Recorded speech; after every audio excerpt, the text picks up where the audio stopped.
저도 오늘 간만에 두 분 한 자리에서 뵙는데, 먼저 이제 근황들이 요즘 좀 궁금해요. 그래서 저는 사실 요즘 프라이머 일에 많이 전념을 하고 있고, 이제 프라이머 쪽에서는 주로 하는 일이 이제 후배 이제 엔젤 투자를 하고, 그리고 이제 멘토링을 주로 하는 일에 전념을 하고 있습니다. 장병규 대표님 같으신 경우는 일전에 네오이즈 공동 창업하셨고, 그리고 그 다음에 검색 사이트죠. 첫눈 이제 창업하시고 다시 매각을 하셨습니다. 그리고 또 거기에 이어서 아까 소개해드렸듯이 보넨젤스 벤처 파트너스라고 이제 투자사를 창업하셨고 현재도 이제 파트너로 계속 하고 계시고, 그리고 또 마지막으로 이제 테라로 유명한 블루홀 스튜디오에도 의장님으로서, 이사회 의장님으로서 계속 경영 관여하고 계십니다. 어떻게 보면 참 그동안 많은 일을 하셨고 지금도 동시에 두 가지 일을 하고 계신데, 요즘은 어떻게 좀 이렇게 일을 밸런싱 하셔서 분담하시는지 좀 궁금하네요. 근황 얘기하기 전에 네. 포맷이 이게 제가 디본이 이런 포맷인지 모르고 왔어요. 그러니까 완전 예능 포맷이에요. 그러니까 원래 저는 이제 좀 이렇게 굉장히 진지하고 대담이라고 해서 이렇게 시리어스하게 좀 막 얘기하고 이런 거라고 저는 생각하고 그냥 왔는데, 이 예능 포맷이라 저는 예능 같은 거 해본 적이 없으니까요. 네. 그래서 솔직히 말씀드리면 되게 부담스러운 자리인 것 같아요. 네, 그리고 보통 이렇게 앉으면 저는 주로 이렇게 옆에 가에 앉는 걸 선호하는데 중간에 앉으래요 또. 그러니까 이것도 부담스럽고, 여하튼 그래서 오늘 말 실수나 하더라도 이해해 주시기를 부탁드리고요. 개인적으로 올해는 블루홀 테라가 북미에 론치하는 게 5월 달에 있어서, 사실 이제 3월 정도부터 한 8, 9월까지는 미국 출장을 상당히 많이 갔었고요. 보넨젤스 일은 거의 못했습니다. 사실 사람이 두 가지 일을 하는 건 되게 힘들더라고요. 근데 한 반년 동안 제가 보넨젤스 관련된 일을 별로 안 하니까 최근에는 보넨젤스가 너무 많이 알려졌어요. 그래서 요즘은 개인적으로는 제가 일을 안 해야지 이게 뭔가 잘 되나 싶은 생각이 들어서 개인적으로는 그냥 조금 우울한, 하지만 같이 동참하는 곳이 잘 되니까 즐거운 그런 만감이 교차하는 시간을 보내고 있습니다. 여하튼 만나서 반갑고요. 하여튼 질문, 대담 즐겁게 이야기 많이 했으면 좋겠습니다. 네. 장 대표님께서 아까 시작하시기 전에 앞에서 공연을 하시는 걸 보고 깜짝 놀라시더라고요. 이런 분위기가 아니었는데 이러면서 몰랐는데 그러면 안 올 걸 괜히 왔다 그러셨는데 긴장 안 하시고 하시면 될 것 같고요. 그리고 이제 엔서저 이제 김기란 대표님 같은 경우는 이제 동영상 검색 전문 업체인 이제 엔서저를 창업하셨고, 그리고 그 다음에 이제 한류 사이트인 순피라고 아마 들어보셨을 것 같아요. 이제 순피를 그 다음에 인수하셨고, 그리고 다시 이제 KT의 일부 지분을 이제 매각하시면서 지금은 이제 KT 계열사로 이제 일을 하고 계세요. 어떻게 보면 이제 그냥 독립적인 회사에서 이제 계열사를 경영하시게 됐는데, 어떻게 계열사 일을 하시니까 재미있으세요? 네, 저도 걱정을 많이 했는데요. 그냥 새로운 거 많이 배우고 있습니다. 그래서 달라진 거는 저희 처음 시작할 때 3명일 때 오피스텔 방 하나 빌려서 시작했었는데, 나름 그래도 좀 좋은 오피스에서 좋은 환경에서 지금 근무하고 있고, 또 덕분에 이제 저희가 원래 미국 쪽 오피스도 이제 셋업이 안 됐었는데 올해 들어서 좀 제대로 미국 쪽 오피스 셋업이 됐고요. 그래서 그런 면에서는 되게 좋고, 또 큰 기업 들어가서 좀 어떻게 걱정을 좀 많이 했는데, 역으로 반대로 벤처 정신을 잃지 말라고 따로 이렇게 오피스도 좀 따로 있고, 그렇게 해서 반대로 좀 더 그런 부분은 더 많이 도와주고 계시고요. 그래서 이제 그렇습니다. 근데 역으로 이제 저는 또 오늘도 이렇게 이런 자리도 그렇지만 이렇게 보시는 분들이 많아서 반대로 일은 더 많아진 것 같고요. 예, 열심히 하고 있고, 그다음에 아까 말씀드렸던 순피 같은 경우에도 저희 이렇게 오픈해서 이제 쭉 요새 강남 스타일도 그렇고 트래픽은 많이 늘고 있습니다. 근데 이제 거기에다가 저희가 이제 샵 같은 것도 열어가지고 요새는 내부적으로 우리 수출하는 기업이야 이렇게 샵에서 이렇게 뭐 이렇게 CD도 팔고요, 뭐 피규어도 팔고 뭐 그런 것도 하고 있고요. 저희는 원래 이제 기술 기업이라서 내부적으로는 계속 원래 저희가 이제 이미디오라고 이미지로 동영상 검색하는 기술 그 서비스 지금 한참 열심히 하고 있고 또 뭐 내부적인 기술들은 뭐 요새 휴대폰이 점점 그 사람하고 똑같아지는 것 같아가지고요. 눈도 있고 귀도 있고 뭐 코만 그러니까 후각만 없고 다 있습니다. 생각해 보면. 그래서 어떻게 하면 얘를 정말 사람처럼 만들까? 그래서 뭐 컴퓨터 비전 기술이랄지, 뭐 이렇게 뭐 저희 원래 하고 있던 음성 인식이나 뭐 소리 인식하는 기술이랄지, 뭐 그런 기술들 계속 개발하고 있고 그런 것들 열심히 세일즈하고 있습니다. 어떻게 보면 순피가 그 최근에 싸이의 또 그 혜택을 독특하게 본 또 그런 또 회사라고 볼 수 있겠네요. 그 사실 이제 요즘 좀 보면 이제 창업이 상당히 열풍이 많은 것 같아요. 그래서 디본 어떻게 보면 이제 개발자를 위한 어떤 컨퍼런스인데 저희 세 사람이 오늘 또 이제 창업에 대해서 먼저 이야기를 시작하게 되는데 이제 그렇게 창업에 대한 열풍이 상당히 많은 것 같아요. 하지만 제가 이제 그 프라이머 일을 하면서 여러 팀들을 만나다 보면 솔직히 이제 간혹 보이는 팀이 어떤 팀들은 제가 창업을 권유하기보다는 차라리 도시락 싸들고 따라다니면서 말리고 싶은 팀들도 간혹 보입니다, 진짜. 그래서 이제 제가 드는 생각은 정말 과연 모든 사람들이 다 창업을 해야 되는 게 맞을까? 꼭 그런 것일까? 좀 그런 의문이 드는데 어떻게 두 분 생각 어떠신지 궁금하네요. 어떻게 김기련 대표님 생각은 어떠세요? 저도 처음 시작할 때는 되게 이렇게 그러니까 뭐 쉽게 생각해서 뭐 예를 들면 저는 이제 학위를 하다가 다시 또 창업을 했는데요. 휴학을 하고 했습니다. 그러니까 휴학을 한다는 의미는 다시 이렇게 뭔가 할 수 있을 거야. 빠른 시간 내에 뭔가를 이루고 다시 할 수 있을 거라 생각했는데 실제는 한 좀 지나다 보니까 이게 인생을 걸어야 되더라고요. 그래서 말 그대로 창업은 그냥 뭐 이렇게 딴 거 하면서 같이 할 수 있는 건 아닌 것 같고 정말 인생의 패스를 바꿔야 되는 것 같습니다.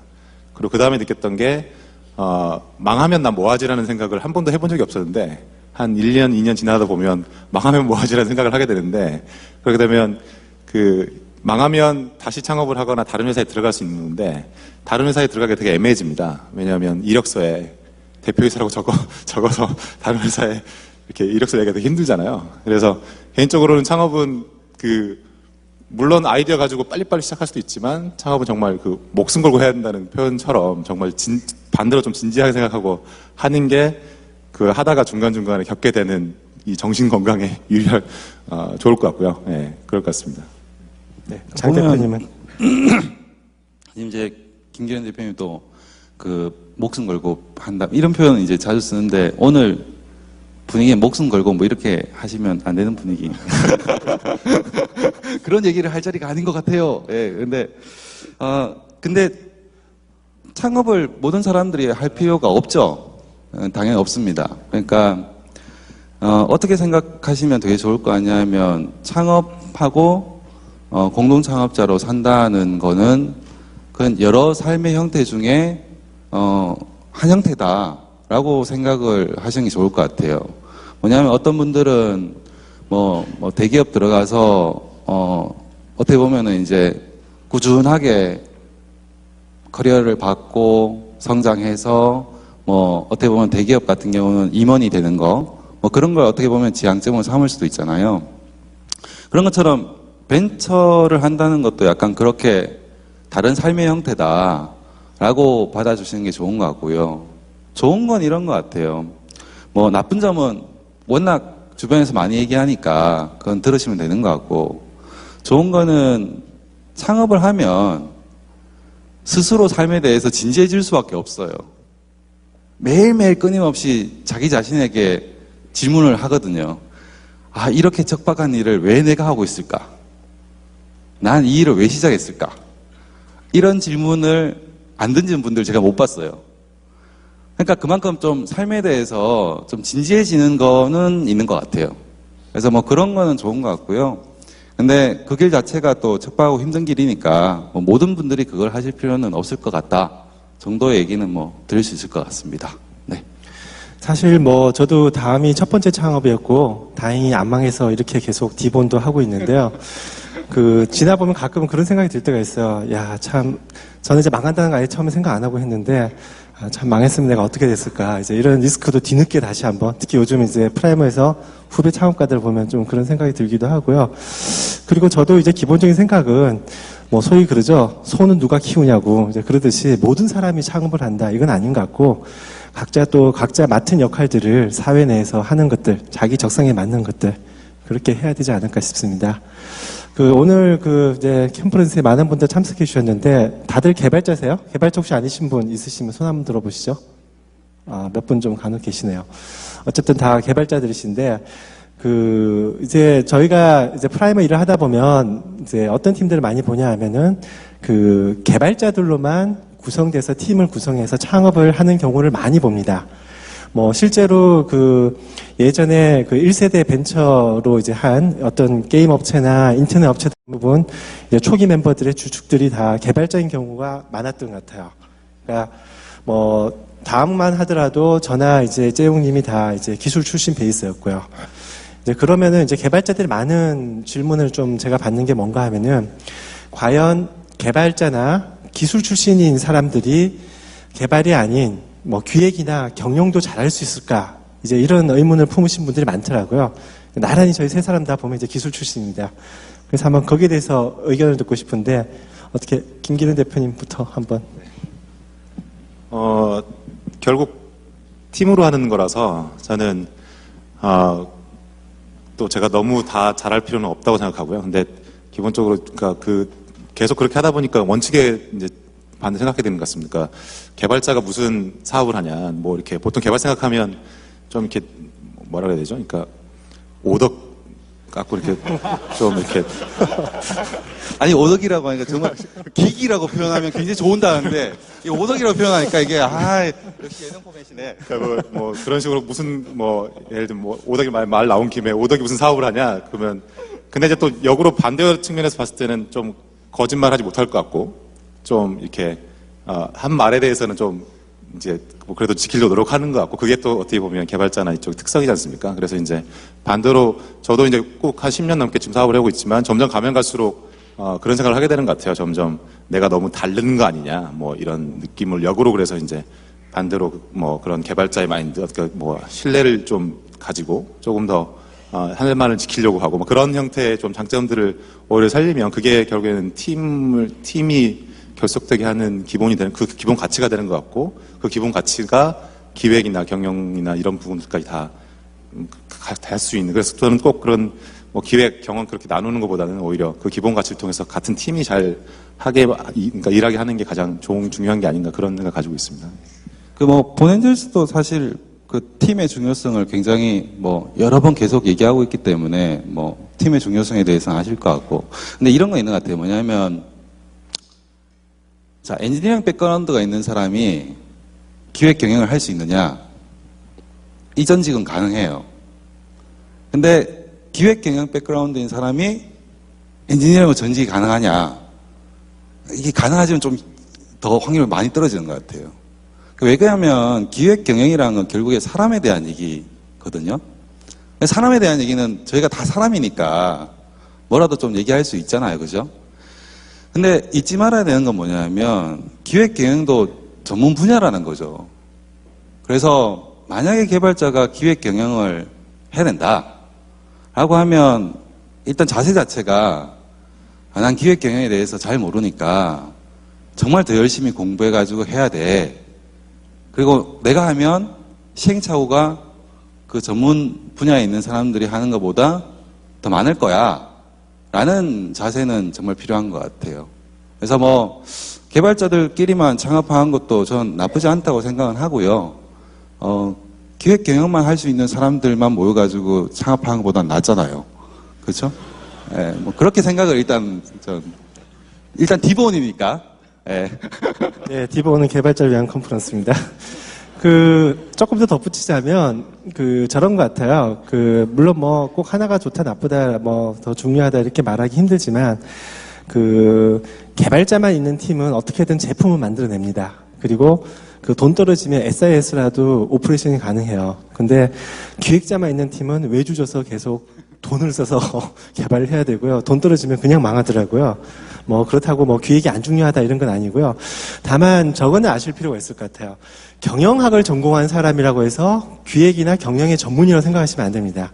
그러니까 그 사람이 뭐 회사나 창업을 해서 기획이나 경영을 맡아본 경험이 있는 거랑 내가 경영학을 공부했다 다른 것 같아요. 그러니까 전산이라는 학문은 제가 개인적으로 생각하기에 상당히 다른 학문에 비해서 실용적인 학문이라고 생각해요. 그러니까 학교에서 열심히 배우면 와서 그대로 써먹을 수 있는 학문인 것 같고, 그게 아니라 경영학은 배운 것만 안 되고 자기가 안 해보고는 어떻게 보면 약간 이론적인 학문, 그런 게 아닐까 싶은 생각을 하거든요. 그런 것들 좀 이제 염두에 두셨으면 하고요. 그리고 이제 요즘 보면은 이제 창업 열풍이다 보니까 이제 개발자를 못 구해서 난리예요. 다들 이제 난리인데, 옛날에 아마 기억하실 거예요. 웹개발자 한때 열풍이 있어가지고 다들 이제 그 학원에 가서 열심히 이제 웹개발 배우고 해서 열심히 다녔는데, 어느 순간 약간 거품이 짱 꺼지면서 이제 웹개발자 대우가 나빠졌죠. 뭐 연봉도 별로 안 좋아지고. 그래서 혹자는 이제 그걸 보고 그 공급의 과잉 때문에 문제가 있었다. 이제 학원 특히 양상형 개발자들이 많아서 그렇다. 뭐 이런 이야기도 있었는데, 뭐 최근에 사실 뭐 이런 개발자 어떻게 보면 이제 어떤 수요와 공급에 있어서 공급이 많이 딸리는 이제 이런 현상이 과연 일시적인 현상일지 아니면 이게 지속적으로 앞으로 계속 그럴지 이제 궁금한데, 어떻게 장 대표님 생각은 어떠신가요? 그 개발자라고 저희가 좀 표현할 때 그 개발자라는 단어를 좀 이렇게 의미를 두 가지 정도로 좀 분리를 좀 하면 좋을 것 같아요. 뭐냐면 첫 번째 의미는 저희가 이제 뭐 용역 같은 걸 하면 뭐 초급 개발자, 중급 개발자, 뭐 고급 개발자, 몇 먼스 뭐 얼마 뭐 이렇게 얘기할 때의 개발자가 있는 것 같아요. 실제로 존재하죠, 그죠? 예, 그게 개발자의 하나의 의미가 되는 거고요. 또 하나는 뭐냐면, 야, 이 엔지니어 내지는 이 프로그래머가 풀 수 있는 문제를 다른 사람들은 못 풀어. 내지는 이 사람은 다른 사람의 생산성이 10배야. 이렇게 얘기할 때 개발자가 또 있는 것 같거든요. 두 개발자는 좀 완전히 다르다고 저는 생각을 하고요. 첫 번째 개발자는 수요 공급이라는 게 맞는 것 같아요. 근데 후자가 실제로 창업할 때 필요한 개발자죠. 근데 이런 개발자는 뭐 저 개인적으로는 뭐 실제 피부로도 요즘은 많이 느끼지만 정말 드문 것 같아요. 근데 앞으로 그러면 뭐 그런 분들이 너무나 걸출하게 많이 생겨가지고 뭐 그런 분들을 찾기가 너무너무 쉬울 거 아니야. 그거는 제가 15년 전에 네오이즈 할 때도 힘들었고요. 뭐 5년 전에도 힘들었고요. 지금도 힘든 것 같아요. 그래서 그냥 앞으로 계속 없다고 생각하고요. 미국 출장 다닐 때도 그런 분들 드물어요. 그래서 뭐 좀 개발자 얘기할 때 약간 저희가 좀 두 가지 의미를 분리해서 얘기하면 좀 더 재밌는 논의가 되지 않을까. 뭐 개인적으로 그렇게 생각을 합니다. 예. 어때요? 네, 저도 마찬가지인데요. 정말 예를 들면 알고리즘을 하나 놓고 그거를 구현하는 거를 취미로 주말에 모여서 하는 모임, 이런 것들 같은 경우에 그런 실제 모임들도 있고 한데, 그런 거에 참여하고 이렇게 하는, 아까 하드코어 개발, 아까 말씀하신 그런 개발이 정말 재밌고 너무 세상에 문제를 풀 수 있는 가장 좋은 기자, 이런 쪽은 계속 부족한 거 같고 계속 하고 있는 것 같은데요. 근데 저는 그렇게 비관적으로 보지는 않는데, 지금 이제 모자익 브라우저, 그러니까 인터넷 브라우저 저희 처음 나왔던 게 93년이거든요. 그러니까 지금 이제 2012년이니까 거의 20년 동안 이제 지났는데, 20년 동안 정말 브레이크스루는 인터넷이었습니다. 그래서 자동차는 60년대나 50년대나 지금이랑 똑같이 타고 있지만 실제 바뀐 거는 그건데, 지금 이제 또 모바일 시대 또 왔기 때문에 어찌 보면 이쪽이 계속 이노베이션, 누구나 얘기하는 이노베이션이나 뭔가 사회를 이끌어갈 상당 동력이 있는 분야라서, 그러면 시장 논리에 의하면 당연히 개발 쪽은 힘들지만 계속 있을 것 같고요. 그리고 저희도 회사 내에서는 7개 국적의 개발자들이 모여서 일을 하고 있는데 어떻게 하다 보니 그렇게 자연스럽게 이렇게 그냥 뭐 개발에 대한 그 국경에 대한 영역들도 많이 없어지고 있는 것 같고요. 그래서 이제 근데 아까 말씀하신 정말 뭔가 이쪽 하드코어 쪽은 계속 더 찾기는 힘들 수도 있을 것 같지만 전체적으로는 뭐 개발자 뭐 기근이나 이런 부분들은 저는 뭐 그렇게 비관적으로 보진 않습니다. 예. 그러니까 또 저렇게 볼 수도 있을 것 같아요. 그러니까 모든 이제 직종에 있어서 꼭 개발뿐만 아니라 항상 수요와 공급은 그때그때마다 좀 바뀌는 것 같아요. 어떨 때는 좀 수요가 많고, 어떨 때는 공급이 많고, 그런데 제가 보는 거는 그러니까 어떤 직종이든 상관없이 완전 사양산업이 돼서 사라지는 산업이 아닌 이상은 그 분야의 전문가는 항상 그래도 부족하고 항상 대접받지 않았느냐. 그런 생각이 들고, 그런 면에서 보면은 지금 장병현 대표님 말씀하신 이제 그런 이제 후자인 개발자들이 어떻게 보면 수요와 공급을 떠나서 항상 제대로 대접을 받을 수 있지 않을까, 뭐 이런 생각을 또 해봅니다. 그래서 뭐 이제 개발자의 수요 공급에 대해서 이야기를 나눠봤는데, 또 하나는 이제 요즘 많이 나온 이야기 중에 하나가 뭐 많이보단 최근에 제가 좀 많이 개인적으로 많이 들었던 이야기인데, 그러니까 한국은 이제 학벌 사회라서 이제 개발자도 학력이 중요하고, 그리고 이제 스타트업이 나중에 투자를 유치할 때도 보면은 학벌 그리고 학력에 따라서 좌우가 많이 된다. 이제 이런 이야기들이 간혹 나오는 경우가 있는데, 도대체 어디까지가 사실일까요? 어떻게 생각하세요? 그거는 뭐 투자 직접 하고 있는 일단 학력과 투자 받는 거에 그 연관이 있냐라고 하면 연관이 있죠. 그건 그럴 수밖에 없습니다. 왜냐하면 뭐 당연히 이제 훌륭하고 그 나름 똑똑하고 열심히 노력한 사람들이 뭐 좋은 곳에 가는 건 또 맞으니까 뭐 그런 분들이 당연히 투자받을 확률이 높잖아요. 그러니까 그게 관련 있다라고 뭐 얘기하는 것까지는 괜찮은 것 같아요. 근데 실제로 그러면 투자할 때 그걸 기준으로 하느냐? 그렇지는 않죠. 즉 상관관계는 없다는 말이죠. 하다 보니 우연히 그렇게 된 거지 그게 전혀 무관한 거거든요. 논리적으로 사실 말이 안 되는 거잖아요. 그죠? 그래서 마치 이제 결과론을 그냥 보고 야 학력이 있어야 뭐 투자를 받아. 그리고 뭐 어떨 때는 그런 경우도 실제로 있어요. 뭐 실리콘밸리 같은 경우는 스탠포드 출신 PhD 한 3명 정도가 함께 모여가지고 창업하면은 무조건 투자한다고 하거든요. 근데 이건 PhD 3명이라서 그런 거거든요. 왜냐하면 그 분야에 정말 대단한 전문가 3명인 거잖아요. 그죠? 그러면 스탠포드보다 PhD 3명이 더 중요한 요소일 수도 있는 거거든요.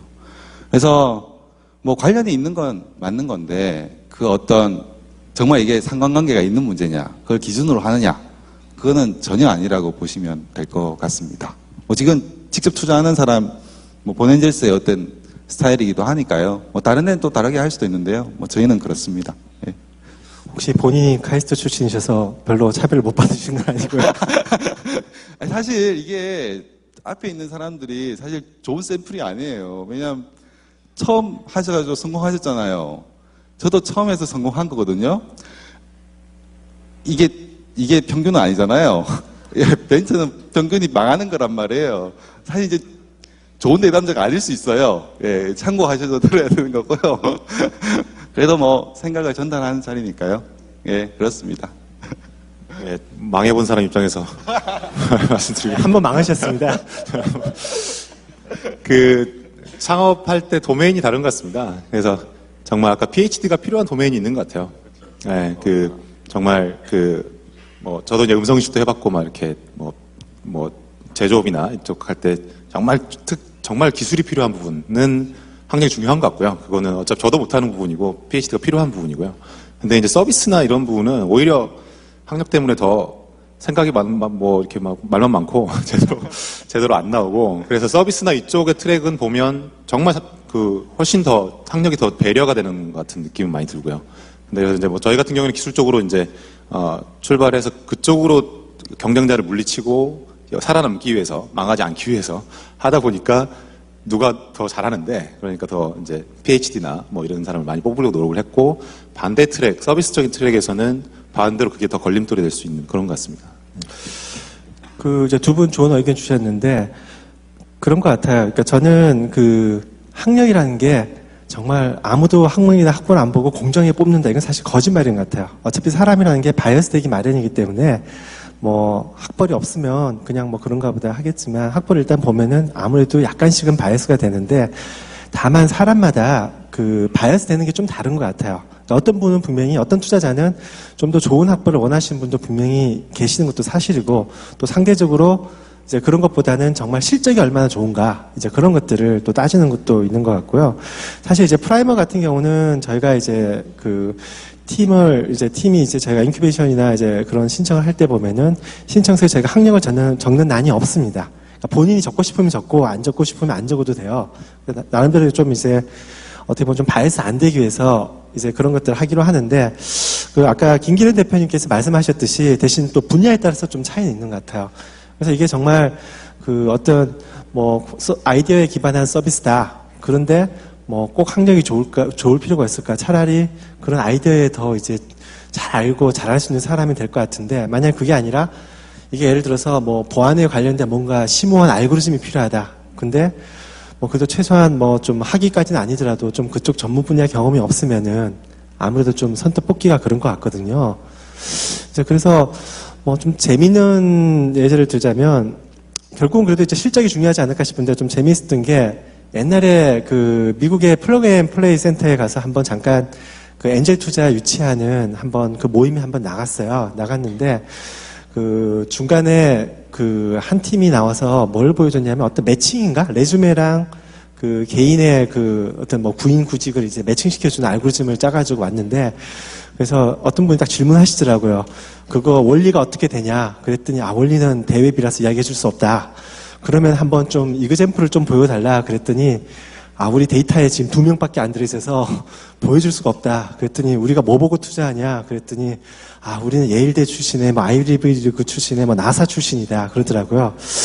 그래서 아무리 뭐 이렇게 출신이 좋고 학벌이 좋지만 이제 그렇게 이야기하니까 다들 엔젤 투자자 얼굴이 막 이제 의아해하면서 저런데 뭘 믿고 투자하냐 그랬는데 이렇듯이 꼭 그 학벌이 다는 아닌 것 같아요. 어쨌든 학벌이 있으면 더 어드밴티지가 있는 건 사실이지만 결국은 내가 뭔가 보여줄 수 있는 뭔가를 가지고 있어야 되지 않을까 그런 생각을 하고 또 마지막으로 하나 덧붙이자면 좀 B2C, B2B마다 좀 다른 것 같은데 B2B는 이제 실제로 영업을 뛰다 보면은 그 회사에 좀 영향을 끼칠 수 있을 것 같아요. 그 학벌이라는 게 소위. 하지만 B2C 고객들이 이 사람 뭐 대표가 지금 어느 회사 출신이고 이런 거 보고 그 제품을 쓰는 건 아니잖아요. 결국 고객들은 더 공정하게 그 제품이나 서비스에 대해서 가치 여부를 판단할 수 있지 않을까. 이제 그런 생각을 합니다. 그리고 이제 말 나온 김에 지금 이제 아까 결국은 이제 김 대표님께서 말씀하신 게 아이디어 소위 이제 요즘 나오는 용어로 말하자면 아이디어 창업하고 이제 기술 창업으로 나눌 수 있을 것 같아요. 그 말이. 그러니까 뭐 사실 두 개를 딱히 좀 구분하긴 그렇지만 이제 혹자는 최근에 너무 그 아이디어 위주 창업이 많아서 좀 우려가 된다라는 의견도 있는데 어떻게 보면 엔서전은 이제 동영상 전문 검색 기술을 가진 기술 창업 쪽이잖아요. 거기에 대해서 어떻게 생각하시나요? 실제로는 뭐 반대로 저는 역으로 이제 아이디어 창업이 많이 부러운데 이게 기술 기반으로 가다 보니까 기술에 좀 너무 매이는 경향이 있어요. 그래서 역으로 이제 맨날 뭐 이렇게 우리 기술을 응용한 서비스. 근데 사람들은 안 쓰는 서비스. 이제 이런 것들을 항상 기획하고 생각하게 되고. 그래서 반대로 저는 아이디어 창업도 상당히 하고 싶고, 저는 개인적으로는 원래 이게 그런 성향입니다. 이렇게 스트레스가 쌓이면 새로운 아이디어를 내서, 이거 필요하지 않을까? 오늘 내가 뭐가 불편했지? 그래서 그냥 딱 이렇게 지하철에서도 되게 앞 사람 보고 민망하잖아요. 그럼 이렇게 그냥 눈 감고 이렇게 뭘 이렇게 만들면 좋을까? 계속 그런 생각하는, 그런 거라서 아이디어 창업은 오히려 저는 나쁘지 않다고 생각하고요. 근데 그게 이제 결과론적으로 이제 나중에 이렇게 그러니까 도태돼서 성공한 서비스는 되게 한계니까 도태됐을 때 이제 그런 그 아픔 때문에 이제 아이디어 창업이 너무 많다 이런 얘기 하시는 것 같은데 그런 그거에 대해서 그렇게 나쁘게 보지는 않습니다.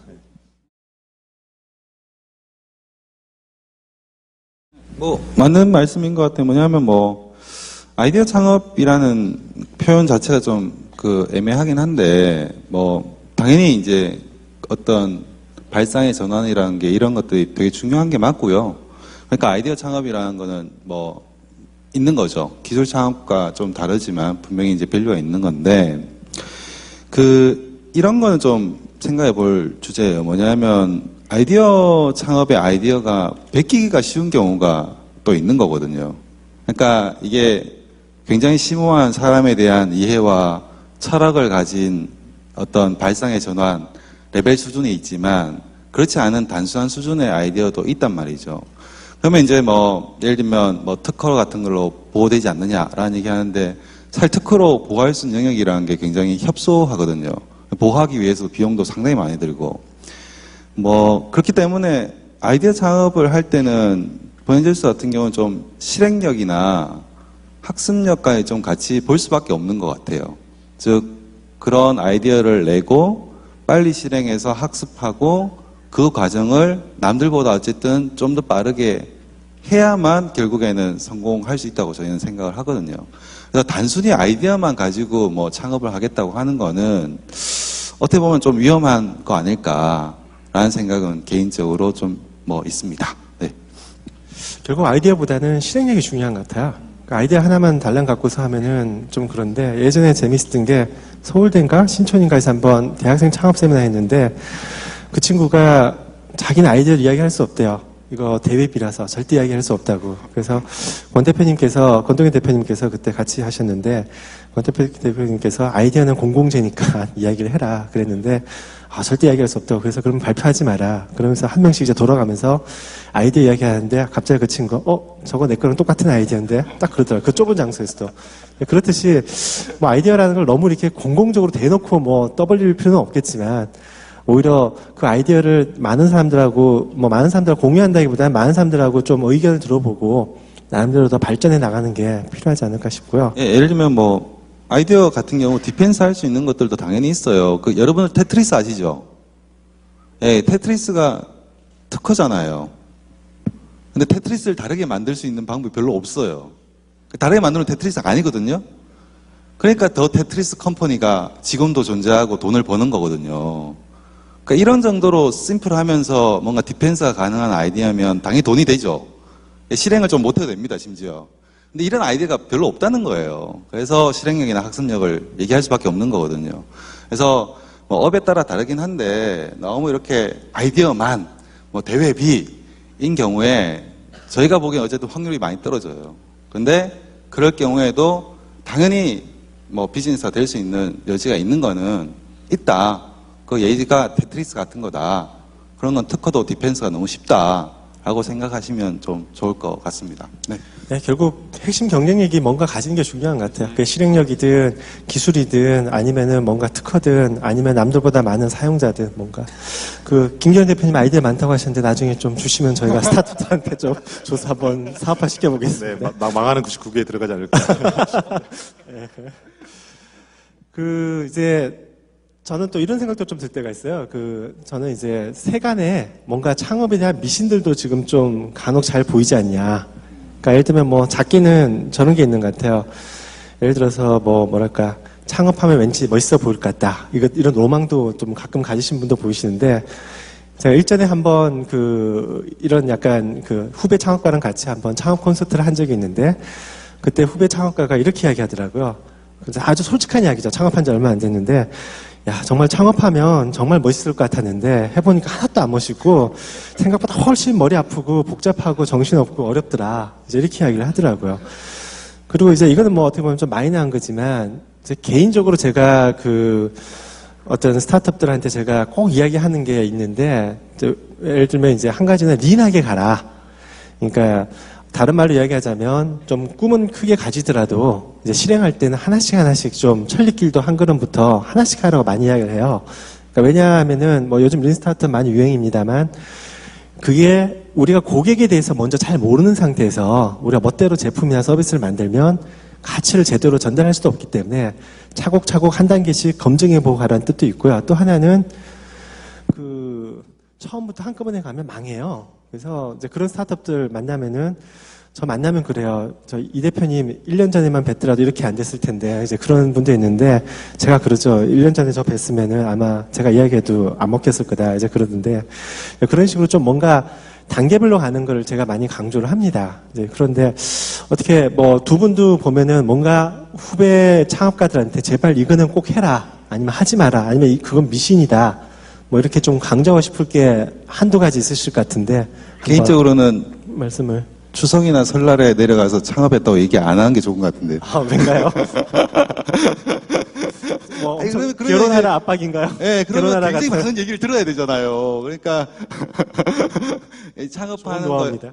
그러니까 창업하는 거에 대한 어떻게 보면 좀 힘든 거, 뭐 사회적 인식, 뭐 이런 걸 이제 좀 보여준 단적인 예인 것 같은데요. 아, 실제로 주변에 얘기 들어보면 추석에 가서 얘기하면 굉장히 많은 질문을 소화해야 된대요. 그러니까 정말 이제 그런 거죠. 근데 저는 뭐 그렇게 생각합니다. 뭐냐면 제가 이제 좀 신봉하는 경구가 있는데 사업이라는 거는 남들이 된다고 해서 되는 것도 아니고 남들이 안 된다고 해서 또 안 되는 것도 아니에요. 그러니까 사업은 누가 어떻게 하느냐에 따라 정말 많이 달라지는 거거든요. 그래서 뭐 어떻게 보면은 뭐 남들의 조언이라든가 아니면 투자사의 얘기라든가 심지어 요즘은 또 뭐 창업 경진대회 같은 것도 되게 많잖아요. 그 심사역들이 얘기하는 얘기들과 이런 거는 들어야 되기도 하고 안 들어야 되기도 하거든요. 근데 이게 구분하는 게 되게 힘들어요. 그렇기 때문에 정말 고민을 많이 해야 돼요. 조언을 들었을 때 저렇게 해야지가 아니라 왜 저 조언을 저분은 했을까? 심사역이 청년 기업 뭐 창업 경진대회 이런 데서 뭔가 평가를 했을 때 왜 저런 평가가 나왔을까? 이렇게 곱씹어보고 스스로 고민하고 스스로 어떻게 보면은 질문을 갖다가 소화를 하고 자기 철학을 가져야 그래야 결국에는 된다고 저는 생각하거든요. 그래서 좀 팔랑귀가 되지 마시라 라는 정도 얘기는 제가 그냥 꼭 뭐 드리고 싶습니다. 네. 선문답처럼 생각을 하는 게 맞겠네요. 네, 질문에 네. 대해서. 네, 김기련 대표님. 예, 저는 한 2번 창업했는데요. 제일 돌이켜보면 그 창업하기 전하고 창업하고 나서 한 6개월까지가 제일 재밌는 것 같아요. 그러니까 전에는 이제 뭐 되게 그러고 딱 창업하면 그래도 이제 명함에 사장이라고 박아서 딱 이렇게 하면 되게 젊은 나이에 이렇게 사장한다는 느낌 때문에. 근데 어느 순간 제가 그때 동네에 있는 호프집을 갔는데 다 사장님이시더라고요. 그래서 그리고 6개월 지나가기 시작하면서부터는 이제 사장이 이게 밖에 나가서는 젊은 나이 사장이지만 이제 월급이 돈 떨어지기 시작하는구나. 이제 이 월급 생각하기 시작하면 이게 이제 실제로 그게 이제 피부에 와닿기 시작하고. 그래서 저는 뭐 이렇게 뭘 하지 말라는 것보다는 반대로 그거를 이제 제 개인적으로 이제 극복했던 거는 이제 그때부터 제가 이제 보통 그렇게 되면 이제 두 가지를 하는데 담배를 피거나 스트레스 쌓이면 이제 운동을 하는데요. 담배를 피다가 저는 운동으로 바꿨습니다. 그래서 이제 제가 개인적으로 운동 많이 하고 있고 또 다른 거는 이제 그런 걸 책을 좀 많이 봤던 것 같아요. 책을 봤던 이유는 이제 창업했을 때 이 고민을 나만 했겠냐. 전 세계적으로 정말 창업한 사람이 몇 명이냐라고 따져보면 엄청 많지 않습니까? 그래서 직접 창업한 사람들의 책, 그러니까 남이 쓴 거 말고 직접 창업한 사람들의 책을 좀 많이 봐서 좀 그런 걸 노력했었던 것 같고요. 예, 그런 것 같습니다. 사실 사장님은 왠지 좀 이렇게 접대성 멘트처럼 많이 들리는 것 같아서. 그럼 다음도 초창기에 이렇게 한 6개월까지는 되게 아기자기하고 분위기 좋았던 것 같아요. 그다음부터 험난한 시기가 됐지만. 예. 여태까지 계속 이제 창업 이야기 좀 초점을 맞춰서 이야기 했는데, 사실 뭐 꼭 새로운 아이디어로 뭐 서비스를 구현하거나 뭔가 혁신을 한다는 게 꼭 새로운 창업뿐만 아니라 아마 기존 조직에서도 할 수 있는 게 있을 것 같아요.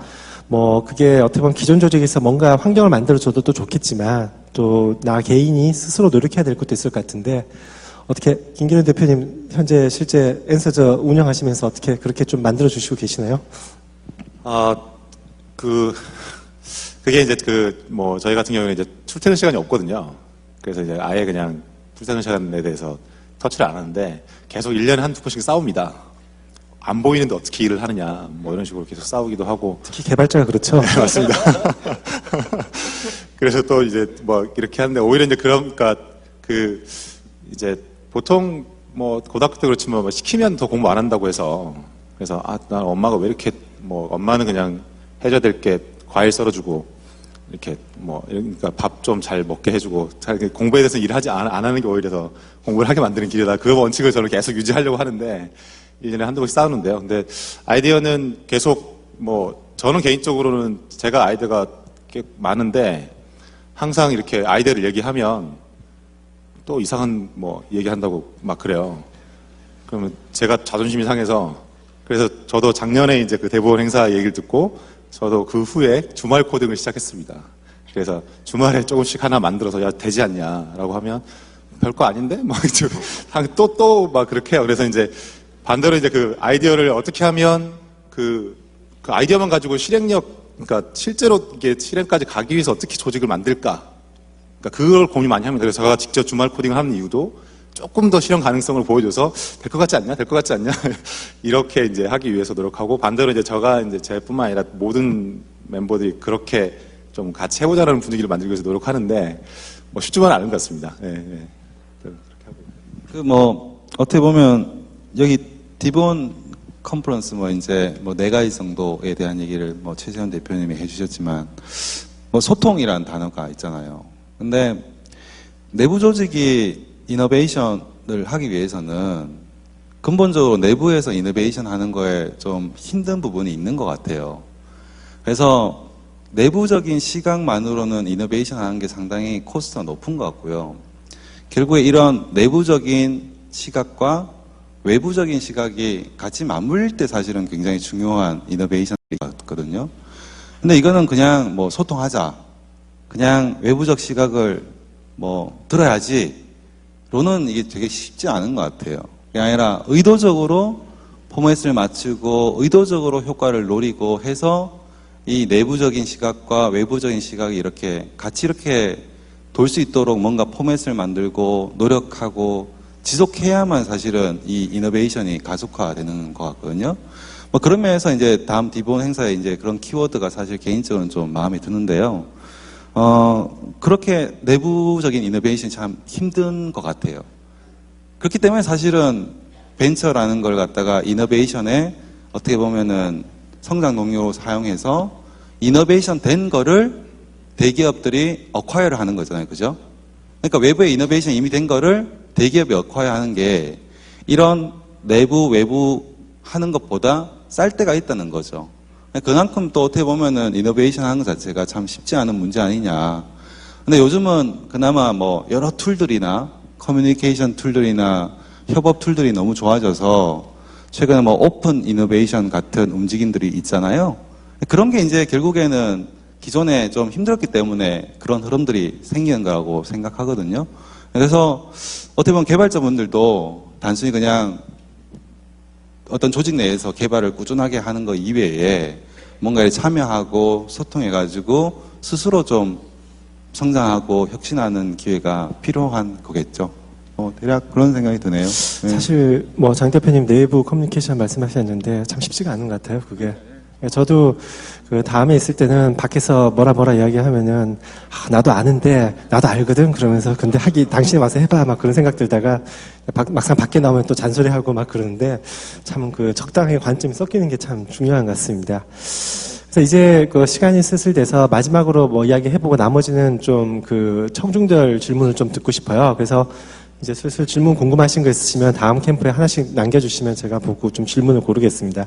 마지막으로 이제 좀 제가 하고 싶은 거는 그 전에 좀 이제 개발자의 어떤 커리어 패스와 비전에 대해서 좀 이야기를 하고 싶은데, 먼저 제 개인적인 좀 이야기를 해보면, 이제 사실 저는 뭐 대학교 갈 때 진로는 되게 쉽게 정했어요. 그냥 컴퓨터 좋아했고, 한쪽 컴퓨터도 압수당했지만, 그래서 뭐 계속 그냥 바로 전산과 갔고, 그리고 이제 대학에서도 전공도 전산이었고 취미도 전산이었던 것 같아요. 예, 뭐 딴 것도 했지만 네, 그랬는데 이제 그러다가 이제 결국은 또 창업까지 하게 됐고 이제 그렇게 됐어요.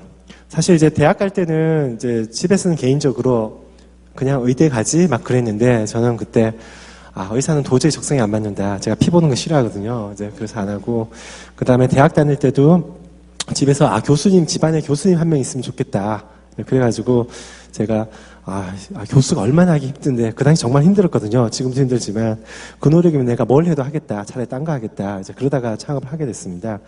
그래서 어떻게 보면 뭐 좀 운이 좋아서 개인적으로 좋은 일도 하고 나름대로 좀 성과도 나온 것 같은데 제가 2005년에 제가 이제 미국에서 비즈니스 연수를 하고 딱 국내에 들어왔는데 많은 취업 준비생들이 그 공무원 시험에 다 이제 몰빵을 하고 있더라고요. 뭐 그렇다고 해서 제가 공무원직을 뭐 비하하려는 건 아니고요. 근데 딱 들었던 생각이 뭔가 하면은 정말 저 사람들이 공무원직에 적성이 맞는 사람들일까? 그리고 또 하나 의문이 드는 것은 지금 이 공무원직에 나름 혜택을 보고 사람들이 한 건데 이게 과연 10년, 20년 뒤에도 유효한 것일까? 어떻게 보면 내가 끝물 타는 건 아닌가? 이제 이런 생각도 들 수 있는 것 같아요. 그래서 이거를 이제 이야기가 좀 제 개인적인 이야기 길었는데 아까 그 개발자 수요 공급의 법칙에 맞춰서 본다면 어떻게 보면 지금 이제 대기업조차도 이제 스타트업뿐만 아니라 대기업조차도 개발자를 못 구해서 난리를 하고 치고 있고 정말 이런 추세면 막말로 10년 뒤에는 그 개발자들 다 인도에서 수입해야 될지도 모르고 이제 그런 것 같아요. 아직도 이공계 기피 현상은 있고 미국에서는 뭐 혹자는 개발자가 아닌 사람들도 개발을 이제 배우기 시작한다는데 한국에서 오히려 기존의 개발자가 업종을 전환하는 경우까지 반대로 나오고 있고 이런 것 같은데 뭐 미래 예측이 쉽진 않겠지만 10년 뒤에 어떤 개발자의 환경이라든지 비전 어떨까요? 그 인도 얘기 나왔으니까 그냥 여담을 하나 드리면 대기업에서 개발 쪽 하고 있는 후배가 뭐 글 올린 게 있어요. 뭐냐면 내가 인도 개발자들을 교육하고 있는데 내 일자리를 뺏을 이 사람을 교육한 게 맞을까?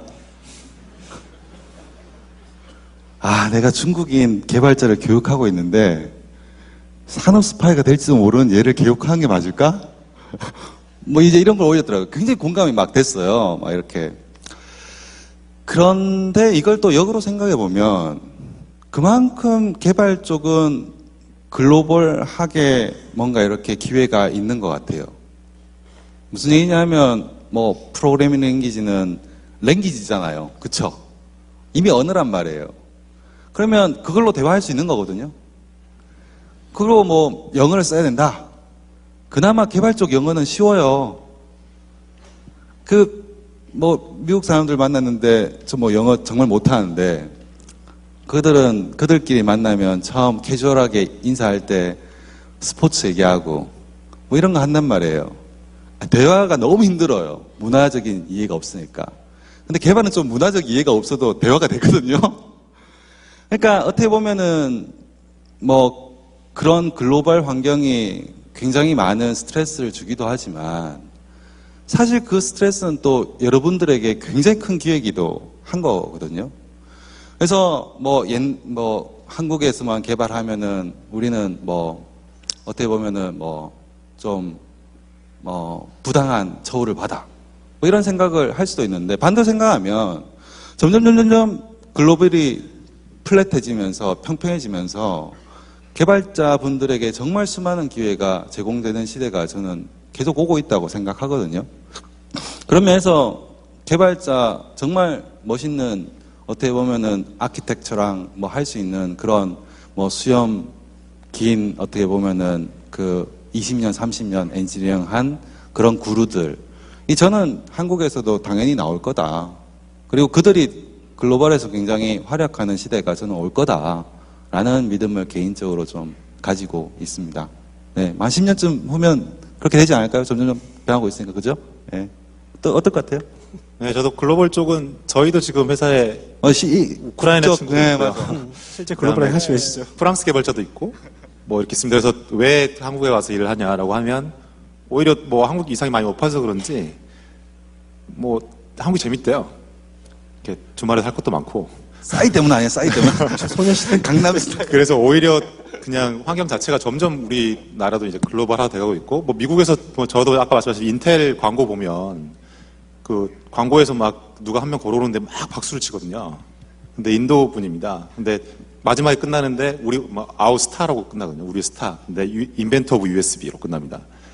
근데 그 국적이 인도 국적이라서 그렇게 차별화 그런 건 전혀 없어요. 반대로 저희가 더 크게 생각해서 해야 될 것 같고요. 글로벌 쪽에 대해서는. 두 번째는 개발 저도 이제 뭐 아까도 뭐 주말 코딩 말씀하셨는데 비즈니스 자체는 항상 그러니까 사람은 저는 개인적으로 성취감이 제일 재밌는, 그러니까 좋은 거라고 마력 같은 거라고 생각하는데 비즈니스의 성취감은 되게 호흡이 느린 것 같습니다. 1년, 2년, 3년 이렇게 정말 느린 것 같고요. 근데 또 반대로 블루는 6년 하고 있어. 6년.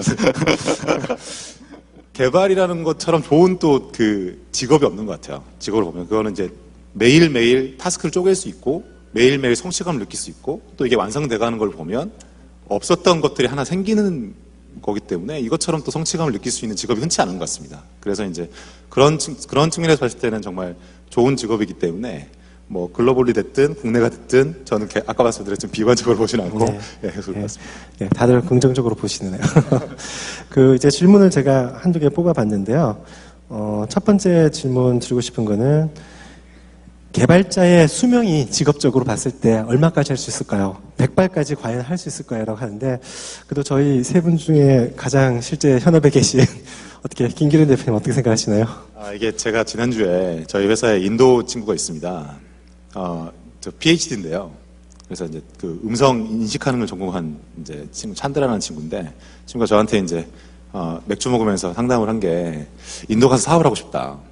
그러니까 인도에 저기 앤서즈 오피스를 내서 이렇게 하고 싶다 그랬더니 왜 그러냐 그랬더니 내가 20년 그러니까 20년 후에도 개발을 하고 있을지 모르겠다라고 똑같은 고민을 저희가 아니라 하더라고요. 그래서 제가 역으로는 나의 꿈은 그게 아니다. 나는 뭐 지금도 사업을 하고 있지만 나중에 70 넘어서 지리산 밑에 가서 개발을 하고 싶다.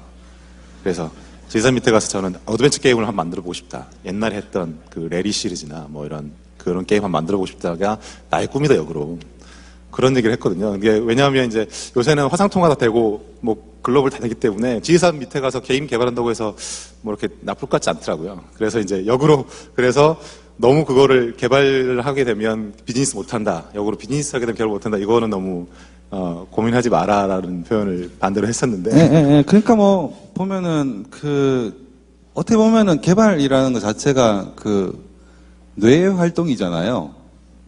예. 뭐 타이핑을 하니까 손가락의 활동이야라고 주장하시는 분은 없을 거잖아요. 그죠? 예. 그러니까 뭐 한 10년 전 지나면 뭐 말로 프로그래밍 하는 시대가 올 수도 있는 거 아닙니까? 그죠? 결국의 본질은 뇌의 활동인데 그러면 나이가 들면 들수록 뇌에 좋은 게 생기는 거거든요. 물론 안 좋은 것도 생기지만 좋은 게 또 생긴단 말이에요. 그리고 뇌는 인간의 신체 장기 중에 가장 오랫동안 활동하는 장기이기도 하거든요. 그렇게 보면 답은 뻔하잖아요. 그쵸? 그러면 이제 그런 일이 없어질 거냐라는 질문을 오히려 해야 되는데 저는 뭐 그렇지는 당연히 않을 것 같아요. 예전에 제가 다음 CTO로 있을 때 사실 이런 걸 좀 해보고 싶었어요. 뭐가 있었냐면은 다들 보면 한국 내에서는 보면은 국내에서는 뭐 개발뿐만 아니라 어떤 직종이든 좀 그 분야에 웬만큼 스킬을 쌓아서 10년 이상 그걸 계속 하는 것보다는 뭐 영업 이런 건 좀 다를 수 있지만 왠지 뭔가 이렇게 매니저급으로 올라가야 되는 이제 그런 게 있어서 사실 옛날에 남대로 좀 다음내 개발 직군을 투 트랙으로 나눠볼까 이런 생각도 좀 했었어요. 하나는 약간 구루 같은 그런 전문 직종으로 가고 하나는 진짜 관리직으로 빠지는. 참 그게 참 쉽지는 않더라고요. 이게 단순히 다음 내에서만 노력할 게 아니라 만약 그 사람들이 예를 들어서 20년 뒤에 계속 개발하고 있는데 그 사람이 만약에 다음을 그만두면 딴 데서 뽑아줄 것이냐. 그래서 이런 약간 생태계 차원의 좀 인식 전환이 먼저 좀 필요하지 않을까 뭐 이런 생각도 좀 해보고요. 하지만 뭐 저도 장 대표님 말씀하셨듯이 이건 머리를 쓰는 거기 때문에 뭐 스포츠 선수와 다르잖아요. 굳이 꼭 제약이 있는 것 같지는 않습니다. 그리고 또 하나 이제 질문을 제가 뽑아보도록 할게요. 또 하나가 이제 어떤 한 분이 이제 질문하셨는데 창업을 하려고 하는데 개발에 전혀 모르시는 분들하고 같이 창업을 하려고 한대요. 좀 답답해 하시는 것 같은데 어떻게 하면 개발 소통을 잘할 수 있을까요? 창업할 때. 와, 정말 어려운 질문. 그러니까 이게 팀으로 하기 힘들어요. 그러니까 원래 본질이. 나성균 대표님이 개발 쪽이 아니셨죠? 그러니까 힘들거든요. 제가 보기엔. 근데 그거를 이렇게 보시면 좋을 것 같아요. 성공이 쉽나요? 아니거든요. 성공이 왜 어려울까요? 그런 게 다 어렵기 때문에 성공이 어려운 거예요. 그건 뭐냐? 어떻게든 방법을 찾아야죠. 이 질문을 두 가지 해야 되는데, 첫 번째는 그분과 내가 했을 때 뭔가 만들어낼 수 있을 것 같냐? 밸류가 있는 그런 정도 가치를 나한테 주는 팀원이냐? 파트너냐? 라는 질문을 일단 해야 되는 거고, 그죠? 그 질문이 예스라면, 그럼 소통이 어려워도 반드시 해야 됩니다. 예, 성공은 원래 쉬운 게 아니죠. 그러면 그 어려운 거를 뚫으면 성공 확률이 갑자기 배가가 되는 거거든요. 그래서 뭐 방법은 얘기 드릴 수 없을 것 같아요. 왜냐하면 이게 사람 사이의 관계라는 건 너무나 그 설명하기 힘든 문제라 너무나 케이스가 많거든요. 근데 하나 확실한 건 정말 그분이 밸류가 있다고 믿으면 뭐 어떤 분인지 모르겠지만 그러면 소통은 반드시 하셔야 됩니다. 그래야 성공 확률이 높아집니다. 정도의 얘기는 뭐 원론적으로 제가 드릴 수 있겠네요. 네. 어려운 문제인 것 같아요. 네, 소통 어렵습니다. 정말 어려워요. 근데 하나 더 말씀드리고 싶은 거는 아마 그 기획자분도 되게 힘드실 거예요. 본인만 힘든 게 아니라 개발자랑 이야기하려고. 양쪽 다 힘듭니다. 사실 쉽지 않은 문제고요. 마지막으로 한 문제 하나 정도 더 질문을 해볼게요. 그 창업할 때 뜻을 같이 하고자 하는 사람들을 모으는 게 중요한데 오픈 멤버를 어떻게 구체적으로 모으고 어떤 에피소드가 있는지 듣고 싶습니다. 그렇게 오픈 멤버를 구성한 방법적인 것. 그러니까 결국은 뭐 제가 질문 의도는 그런 것 같네요. 그러니까 결국 창업할 때 어떤 식으로 사람을 모았는지 그 에피소드가 어떤지 듣고 싶다 그러는데 잠깐 제 이야기 먼저 해보면 뭐 저는 사실 어리버리 됐는데 재용님이 갑자기 PC통신으로 프랑스에서 접속해가지고 야 한국 들어갈 테니 한번 보자. 그러다가 어리버리 와서 이제 엮여가지고 이렇게 시작하게 됐고요. 그 다음에 사람 뽑는 건 참 힘들었던 것 같아요. 그 다음 멤버 구성하는 거는 저희는 어떻게 모였는데 지금이야 뭐 다음에서 사람 모집한다 하면 좀 오겠지만 예전에는 뭐 이름도 없고 뭐 이상한 데서 벤처라고 한답시고 그 당시 벤처도 없어서 그래서 아름아름 다 어떻게 인맥이 다 학연으로 많이 뽑았던 것 같아요. 그러니까 뭐 뽑을래야 와주는 사람이 이렇게 후배밖에 없어가지고 뭐 그랬던 것 같은데 어떻네요? 어떻게 앤서저 같은 경우 어떠셨나요? 다 똑같은 것 같습니다. 창업 네. 멤버는 정말 그냥 옆에서 찾을 수밖에 없는 것 같습니다. 그래서 궁합은 찾는다고 자다가도 누구랑 같이 해야 되지? 누구랑 같이 해야 돼? 계속 하다 보면 그 떠오르는 사람들에서 이렇게 일단 찌르고 그 다음에 이제 이 사람 정말 같이 해야 될 것 같다는 사람은 정말 삼고처려해서 계속 그렇게 하게 되고 처음에 창업 멤버는 어쩔 수 없이 아름아름으로 알게 되고 다시 또 소개받고 그렇게 찾는 수밖에 없는 것 같습니다. 그 어떻게 보면 이태경님과 김기란님이 다 똑같은 얘기 해주시니까 이건 뭐 정답 1번 정답인 것 같고요. 좀 약간 다른 관점의 얘기를 드리면 그 최근에 이제 보면은 이런 행사들이 좀 많잖아요. 그러니까 일단 물에 가야 고기가 있잖아요. 그러니까 가만히 책상에 앉아가지고 창업 멤버를 찾는다고 하시는 분들이 계세요. 좀 이상하거든요, 제가 보기엔. 그럼 뭘 해야 되느냐? 개발자예요. 기획 경영하는 사람이 필요해요. 그러면 경영학과 가세요, 그냥. 그쵸? 경영하는 사람이고 뭐 장인은 사업하려고 하는 사람인데 개발자가 없대요. 그럼 대법원에 와야죠. 뒷법원에 와야죠. 그쵸? 그러니까 이게 어떻게 보면은 그런 노력을 안 하고 난 다음에 창업 멤버 구하기 힘들어요 라고 얘기하는 분들이 의외로 있어요. 이거는 저는 좀 이상하더라고요. 그래서 일단 물에 가야 고기 잡는 거는 생각해 보시면 되게 좋을 것 같아요.